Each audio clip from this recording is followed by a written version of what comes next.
ભાવનગર શહેરના અશાંત ધારાના ભંગ અને ગેરકાયદે મિલકત સોદા સામે કલેક્ટરને રજૂઆત કરવામાં આવી.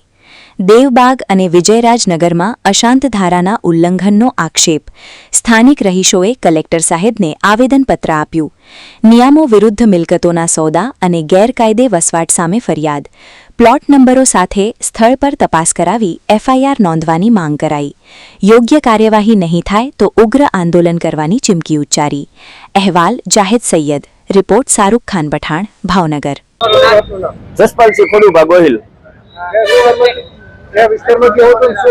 દેવબાગ અને વિજયરાજનગર માંથી અમે આવીએ છીએ.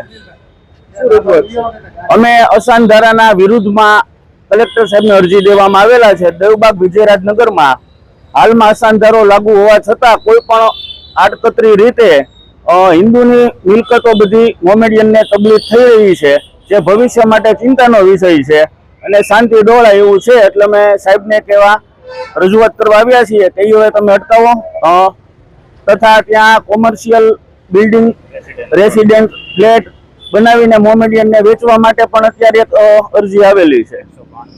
એમાં વિજયરાજનો 192 નંબર છે. દેવબાગના 44 નંબરનો 2 મહિના પહેલા જ તે હિન્દુના નામે મકાન હતું, જે મુસલમાનના નામે અશાંત ધારો હોવા છતાં બધાએ વાંધો ઉપાડ્યો છતાં થયેલું છે. એ દસ્તાવેજ કેન્સલ કરવા પણ અમે કલેક્ટર સાહેબને રજૂઆત કરવાના છીએ. આગામી દિવસમાં અત્યારે કલેક્ટર સાહેબને અમે કહેવાના છીએ કે આમાં અમે તમને નામ, સરનામા, સ્થળ તપાસ કરવા માટે તમે કરો. સાહેબ વહેલી તકે કરે એવું અમને વિશ્વાસ છે. જો નહીં કરે તો અમારી રીતે આગામી પગલાં ન લેવા પડે એની માટે અમે પણ સાહેબને રજૂઆત કરવાના છીએ. અને કલેક્ટર ઓફિસ અને એસડીએમ ઓફિસના અધિકારીઓ એક સ્થળ ઉપર સ્થળ તપાસ કરે અને સાચી વાત એમને ખબર પડે કે સ્થળે શું વાત છે અને લખાણમાં કરેલું બાદ બી આ વસ્તુ બને છે, એની એક વાત અમે રજૂ કરીએ છીએ કે સ્થળ તપાસ કરાવે અને એ અમારી માંગ છે.